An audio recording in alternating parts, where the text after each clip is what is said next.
Naz Connor stepped out of the Intersolar Transport Center and breathed in the fresh air of the newly terraformed planet, Eden. He couldn't believe he was crammed into the Hubble-class passenger vessel amongst these wealthy fat cats who looked down on a Universal Enforcement Group officer. Did they not realize he was one of the finest detectives in the Sovereign Alliance? He should have been sent on this ridiculous mission with his own ship. He was glad to be out of the bustling transport center and on to Eden. Terraforming barren planets is a tightly knit multi-trillion-dollar industry throughout the known, consisting of only 5 major operators. TerraGrade was the company behind Terraforming Eden.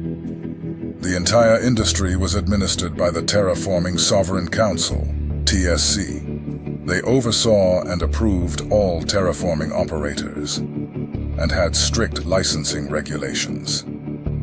Just outside the glass doors of the transport center, he saw a man in a sharp black business suit, hollowboard in hand, with Naz Connor's name on it. He sighed with relief. At least the UEG had sprung for a luxury skycraft to take him to his accommodation, he thought.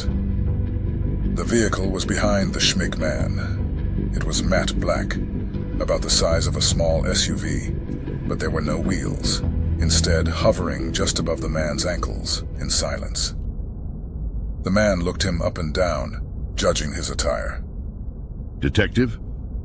Naz Connor took his black fedora off, ready to jump into the small luxury skycraft. What gave it away? He said with a boyish charm. Of all the stories people told about the detective, whether good or bad, the way he dressed was a common resonator that everyone remembered. A vesture that was of a 1960s detective. Long black overcoat, black freshly pressed pants, white shirt under a black vest, and today a plain black tie. He liked to alternate his ties between plain and stripes. The look, of course, would not be right without a black fedora hat. It was in fact this style that got him into trouble in the first place. Of all the women or men that could have found their way to philander a dashing Naz Connor at their UEG Christmas gala, it would be his boss's wife. Ever since the most boring, unappealing cases would find their way to him. Now here he was on another assignment that would bear no accolades. After flopping into the back of the luxury skycraft, he gave the case some flippancy and thought. Ghosts, he pondered more. What were these ghosts the residents of this newly terraformed world seeing? So much so that as a favor to a member of the Blue Sovereign, his bosses had quote-unquote, just the man for the case.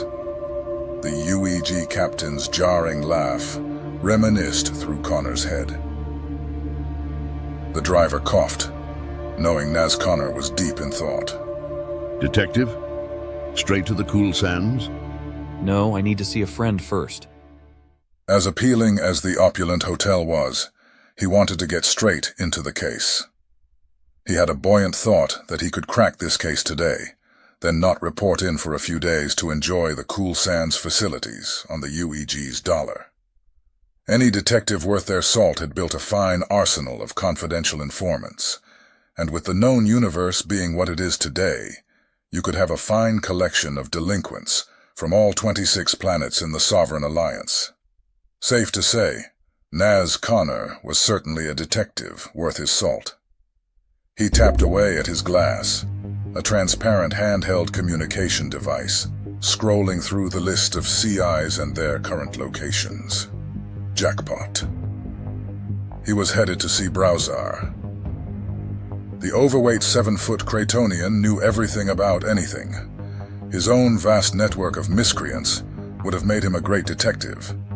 But he preferred to stay on the wrong side of the law. Ha ha ha, I make more money that way. He always joked. According to Naz Connor's glass, Browsar owned a skycraft service center. Of course he does. He'd worked with Browsar for more than 10 years. Well, Browsar fed him information, worked together, was a bit of a stretch. In all that time, he'd known the Cratonian. Browsar never had an inconspicuous front for his illicit operations.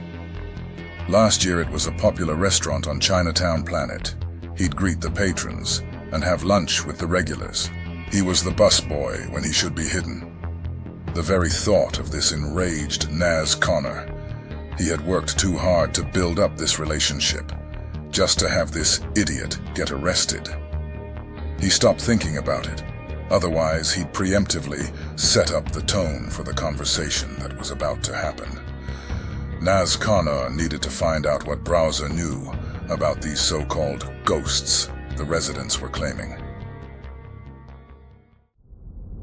The skycraft pulled into the service center's concierge driveway, out the front of a huge, newly built facility. Naz Connor got out and made his way in, but was greeted by the brooding 7-foot Cratonian. Ah, friend. He reached out to embrace the detective with a hug. The air was squished from Naz Connor's lungs. He had to push the giant away before he was crushed. He curled over and took a second to recoup. He looked up at the beast towering over him. What have I told you about that? It nearly kills me. Browsar grunted. The detective grabbed the beefy Cratonian arm, dragging him out of sight. And let's get back inside. You're a wanted fugitive. How the hell did you get on Eden anyway? Before the mountainous creature could respond, Naz Connor cut him off. Listen, what do you know about these ghosts the residents have been seeing? Browsar laughed. Ha! What ghosts? Naz Connor wasn't amused. Cute. Do I need to remind you of our deal? Should I make a scene and arrest you? I'm kidding! I'm kidding! Browsar lightly punched Naz Connor in the arm with a playful exuberance. I was wondering when someone would show up about this. I want 10 million sovereign dollars. The detective laughed. That's 10 times your normal amount.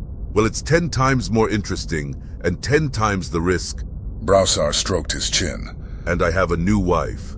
Naz Connor was voracious. Just tell me or I'll shut you down. Browsar growled at the detective, then tapped some circuitry tattoos on his huge forearm.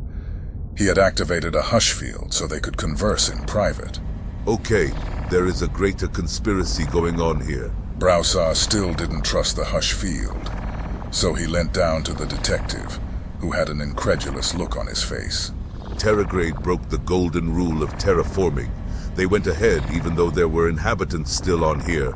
Naz Connor sighed. Look, I feel bad for a couple of inhabitants dying, but that's not a big conspiracy. Browsar grinned, bearing huge discolored fangs. 5 million. He paused to drive his point home. Humans. There was a chair behind the detective to which he slowly backed down onto. He paused for a few moments to think, holding his breath while doing so. That's a whole small city. People were living here? He dropped his head, closed his eyes, and pinched the bridge of his nose. The ghosts?